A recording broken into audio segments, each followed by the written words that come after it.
props today. You can laugh. I have props today. So, aging with grace. Aging with grace. You need to see this one. Oh, I'm going to be talking to this chick today. Jane said, "Who's that?" It's the much younger version of me.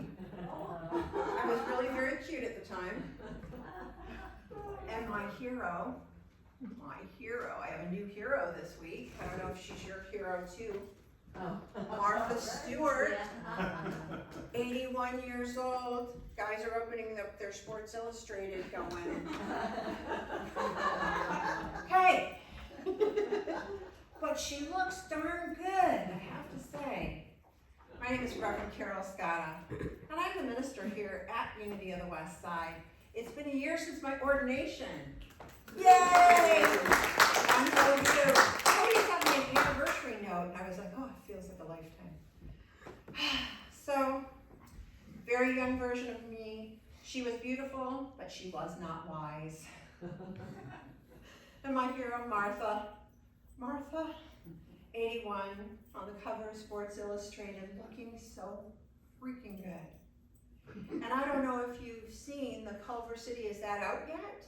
That magazine? Well, next month, if you live here in Culver City, on the Culver City magazine, you're gonna see our own Jane Leonard looking fabulous on the cover.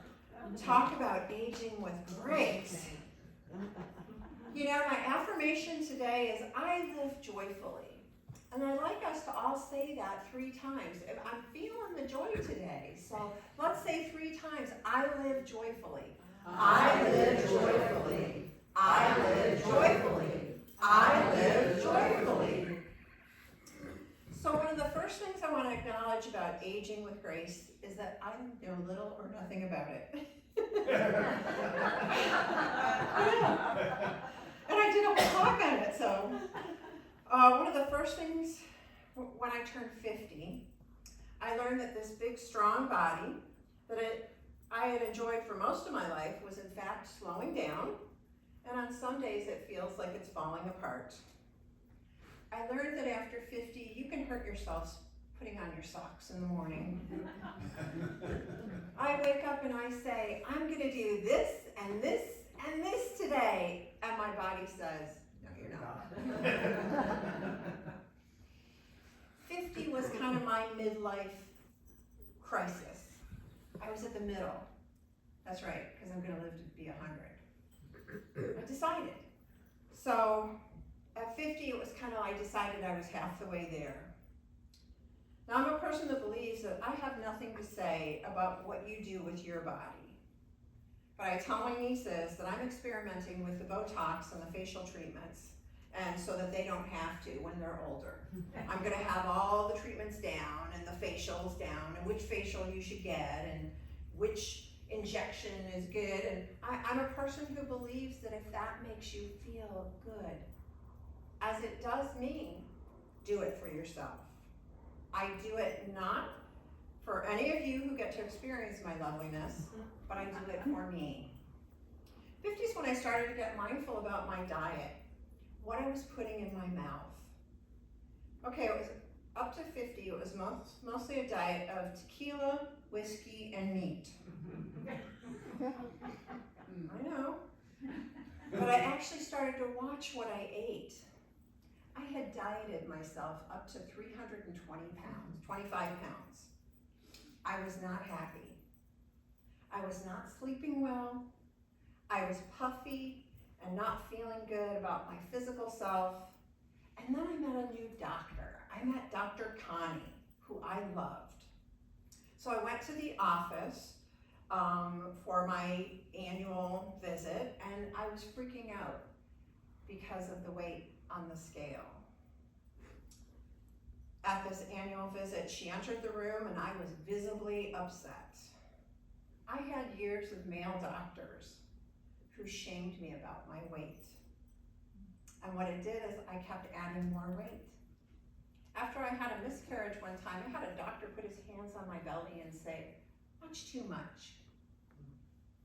I was a size 16 at the time, smaller than I am now. And all it did was made me feel bad about myself. So I put on more weight. But Dr. Connie told me she wasn't gonna weigh me anymore. And I promised her I wouldn't buy bigger pants. We made a pact. I love Dr. Connie. She took the time and she was present to listen to my wounds. And she helped me heal some of them. She suggested that I start tracking my sleep with a fitness tracker. Fitness tracker, track sleep. She was a tricky doctor. I bought the tracker to track my sleep, but did you know it also tracks your steps? Yeah, I ignored that part for the first 3 months when I had the tracker, and I just tried to fix my sleep. I started to try to be conscious of sleeping 8 hours a night. In doing that, I recognized and reduced my wine intake and my whiskey intake because I was not out partying the night away. I was getting 8 hours sleep. And at the end of 3 months, I was sleeping better every day. So now they give you animals on these trackers. So mine gives me an animal. I started off as a bunny. I'm now a bear. I think it's a good change. You know, all these years later, I sleep like that bear. And when I was a couple months into, after seeing Dr. Connie, my pants were a little looser. All I was doing was working on my sleep, but my pants were looser. Who knew that one of the side effects of cutting booze and getting a good night's sleep was weight loss? I didn't really know that. In the 4th month, I decided to look at my steps. Have you ever heard you should do 10,000 steps a day? Yeah, I heard that too. We don't do that. You know, my head was clear because I was sleeping well and I was waking up refreshed, and I thought, well, let's see where I am on this step continuum. When I started, I was at 1,200 steps. Now, if you compare that with the 10,000 steps, I look pretty bad, right? But that's where I started from. It was only a place to start. And by the time I saw Dr. Connie again, I had gotten up to 2,500 steps. Now, I have to tell you that running a company requires a lot of sitting at my desk. It's not an excuse, I'm just saying that this was my lifestyle. And when I saw Dr. Connie 6 months later, I did something I have never ever done at the doctor's. I asked to be weighed. I'd lost 24 pounds. When I saw this, I was so happy, but I was still over 300 pounds. And Dr. Connie told me, don't worry about the numbers on the scale. She suggested, because my pants were loose, I should buy a size smaller. I'm telling you, she was the trickiest doctor, because I went home and I put on those jeans and they almost fit. They almost fit so well that I thought, I can do this. I can do this. She was tricky, Dr. Connie. So the rest of the story is that I started to look and be conscious of my steps. And then I started to eat vegetables and fruit. I started to look at portions. And when I felt like I was being deprived, I still had my double stuffed Oreo, 2 of them, and I gave myself permission to have 2 more if I wanted them. But I never took the bag of Oreos to sit on the couch with me again and mindlessly watch TV. There's a theme here about mindfulness. I would have my cup of tea or maybe a glass of milk, and I had my 2 Oreos on a very pretty Italian china plate. And after I ate my Oreos, I still do this today, I do not feel deprived because I am not denying myself anything. Because denial and diets got me to 325 pounds. But I started adding things like tea, lettuce, spinach, yes, even kale. I know. And sometimes when I went to the fridge, I'd stop happen, I'd ask myself, am I hungry or am I thirsty? Most times I was just thirsty, but I became aware and conscious of my body for the first time in a long time. I started to respect it and feed it good things, and by now my steps were up to 3,500. So don't get too excited about that, because my steps now are only 5,000 to 6,000. But think of where I started from. Will I ever get to 10,000? I don't know. But I'm doing better than what I was before, and I'm conscious of it. And over time, 100 pounds fell off of me. So I thought a lot about this talk today, and there's something I'd like to tell the 20-something-year-old Karol, and you 20-somethings. You are not fat.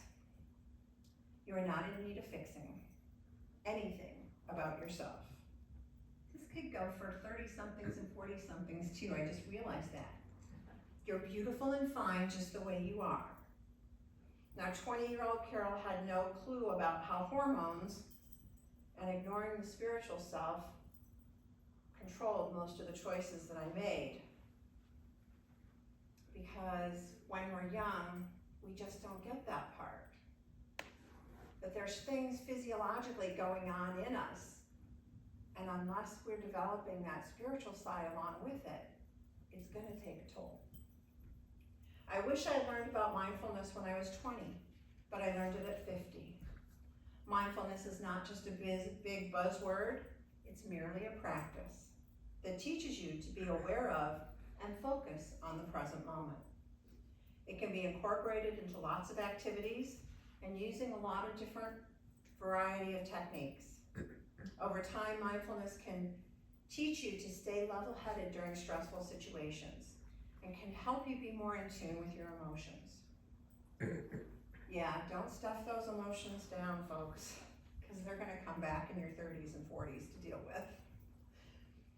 Carving out some time every day for quiet meditation is great if your schedule allows it. But there are countless ways to practice mindfulness, even in your day-to-day activities. So we're going to do one that requires 10 minutes or less. The first one we're going to do is deep breathing. So I want you to breathe in through your nose for a count of 4. That's right, which I love you guys. You're all like putting your feet on the ground. That's good. So we're going to breathe in for a count of 4, and then we're going to hold it for a second, and then we're going to exhale to 5. Okay, so breathe in. 1, 2, 3, 4. Hold it. Now exhale through your mouth. 1, 2, 3, 4, 5. Breathe in through your nose. 4. 1, 2, 3, 4. Hold for a second. Now exhale through your mouth to a count of 5. 1, 2, 3, 4, 5. Breathe in through your nose for a count of 4. 1, 2, 3, 4. Hold it for a second. Exhale through your mouth for 5. 1, 2, 3, 4, 5. Now open your eyes. You're all so calm. You can do this anytime, anywhere. Another exercise is body scanning. The purpose of body scanning is to become aware of how your body feels right now without trying to change it and without judgment. So as you sit down, you start to focus on your breath, inhaling and exhaling slowly and deeply. And then we shift our attention to your toes. Always start at your toes and then bring them up, recognizing and acknowledging them exactly how they are, visualizing and breathing into your toes, and then you release as you exhale. And you work slowly and deliberately from your feet up to the crown of your head. So I'm going to give you a moment to do that.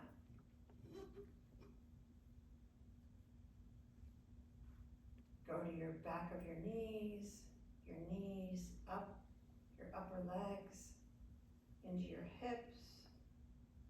breathe into those places. Now into your waist, now into your belly, now into your chest, your arms, your fingers. Now go to your neck, go to your head, and go out your head to your spirit that resides outside of your body. Breathe into that also. So this is something that you can do, and you can take as long as you want with it. Usually when I do this on the Friday group, I take much longer to do it, and we go through every little part of our bodies, and we even put down roots. So you can do this at any time. And then there's another one called the 5 senses exercise. Anybody know the 5 senses exercise? When you're in a situation, you want to bring yourself back to the moment. You notice 5 things that you can see. So look around you right now, 5 things that you can see. 1, 2, 3, 4, 5. Now 4 things that you can feel. 1, 2, 3, 4. 3 things that you can hear. 1, 2, 3. 2 things that you can smell. 1, 2. 1 thing that you can taste. I just tasted my mouthwash from this morning. So it brings you back to the moment. So there's other things that you can do for mindfulness. You can do a walking meditation, you can do yoga, you can do breath work, and you can do it with children too.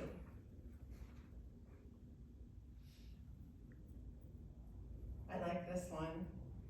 The more playful spin on the 5 senses exercise that we just did encourages the children to use their spidey senses, not to detect danger, but to notice what they can see, feel, hear, smell, and taste right at the moment. So you can do this with children too.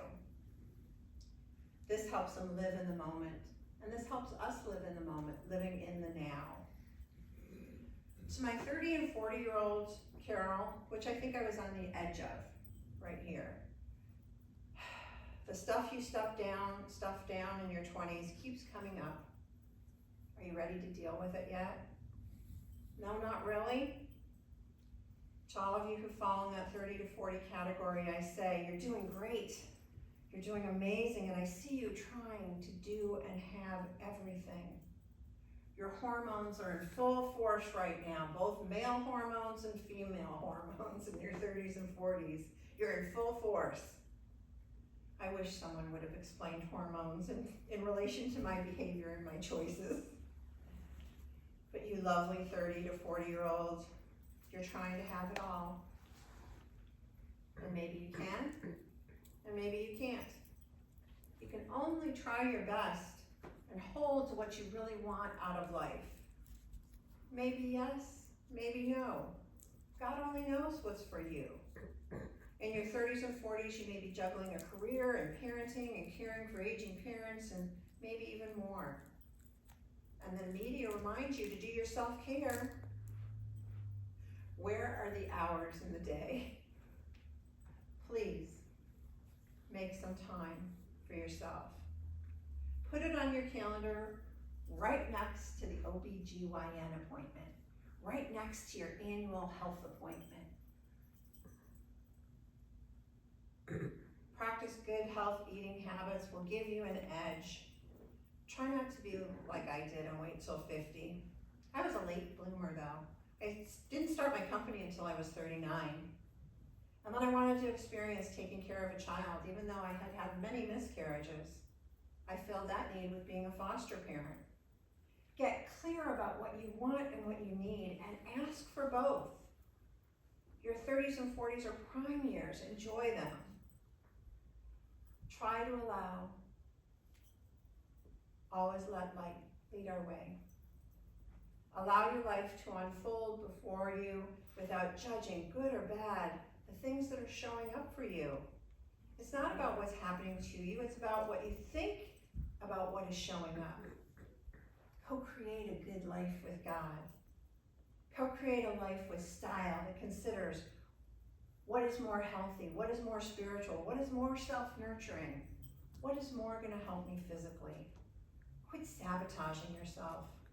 Find a passion and take an adventure with whatever your passion or zeal is. And if you're 50 and above, be careful putting your socks on in the morning.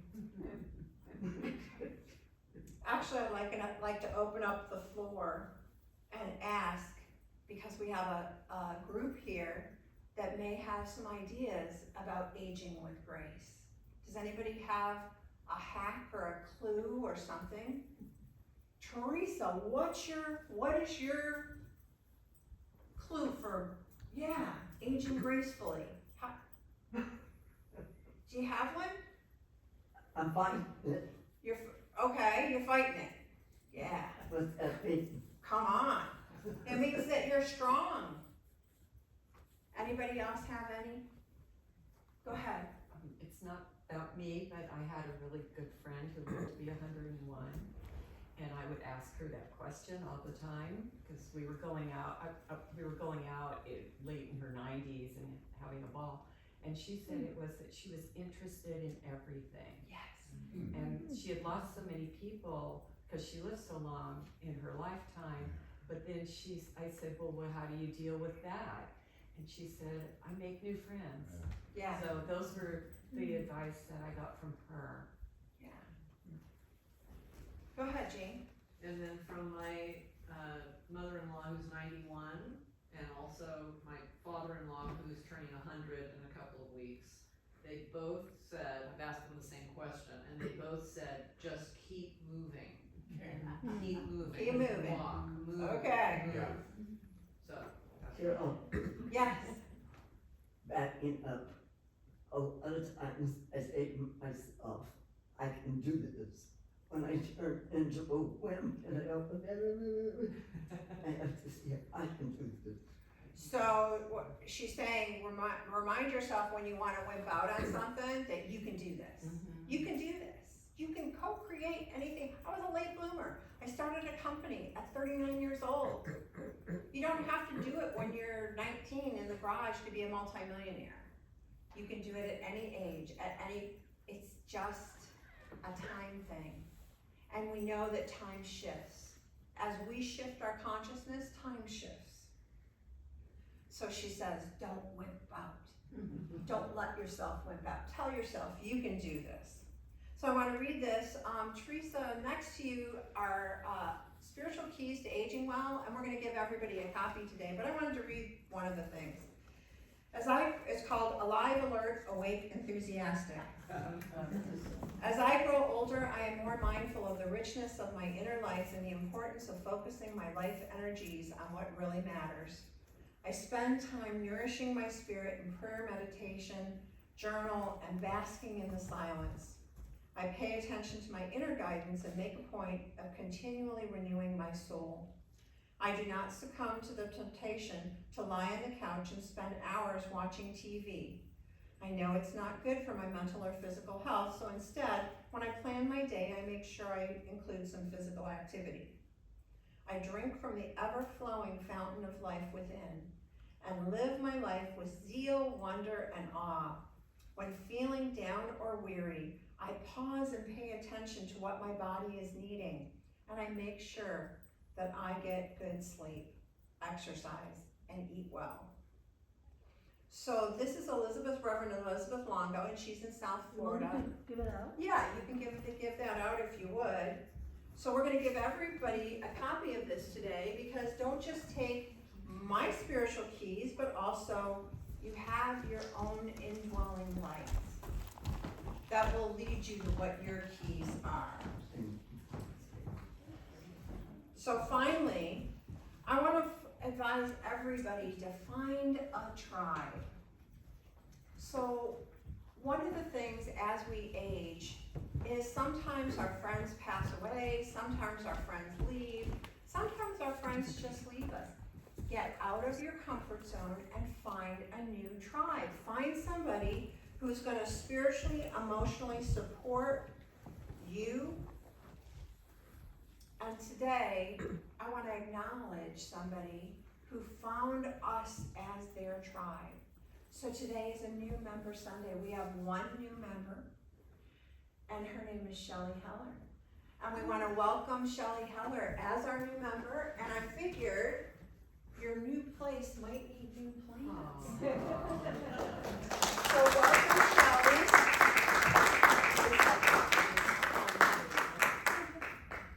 So I'm gonna put it down for her, right here. Because find your tribe, find people who will not let you stay in your muck and your mud. Find people who will care about you enough to call you and say, how you doing today? And even if you're not good, if that's how you show up, is I'm doing barely all I can today. That tribe, that group of people is going to embrace you and love you, and that is who we are at Unity of the West Side. So that's my last piece of advice. I have one more, and that is to take vacations. Put it on the calendar. And I know I'm announcing that I'm going home for the next 3 weeks. You will enjoy Reverend Ken Fendrick next week, who's going to do a very metaphysical talk for you. Our own Carol Ann DeSelms is going to do prosperity, and Ken Fendrick's again. So I'm going to be leaving for the next 3 weeks to enjoy my family in Michigan, and I'm going to be living the moment by performing my first job officiating at a family wedding of Hunter and Jesse, and I'm really excited. It's my very first marriage. I've done vow renewals, but I haven't done marriages from scratch. So I wrote them really good. I had both moms read it. Is this them? I wrote them a very spiritual, metaphysical, because they are like a lot of people. They're not very religious, but they do believe in the higher power. They do believe in God. So I wrote a great wedding ceremony. And then after the wedding ceremony, we have a Tiger game. And then a Greek town dinner followed by a Greek town casino. That's right. A sleepover with my 8-year-old great nephew. And some time with my Italian cousins. Not to mention my sister Karen and my nieces Megan and Kim. These are all the planned activities. So I'm gonna squish as much love as I can into this 3 weeks. But I'm gonna return to you, hopefully rested. Maybe not, I don't know. But renewed. And so when I say to plan vacations, plan breaks from your life. Even if it's just for the day where you turn off your phone and you let yourself have a vacation from your life, just enjoy. My biggest advice is just enjoy the life that you were given. I asked God for all things that I might enjoy life. God gave me life that I might enjoy all things. I know, that's good. I have it stitched. So, thank you for letting me speak today. Enjoy your copy from Unity of Spiritual Keys to Aging Well. And if you have any more tips on aging well, when I come back from vacation, hit me up, because I'm open to all of your ideas. Thank you so much. Namaste.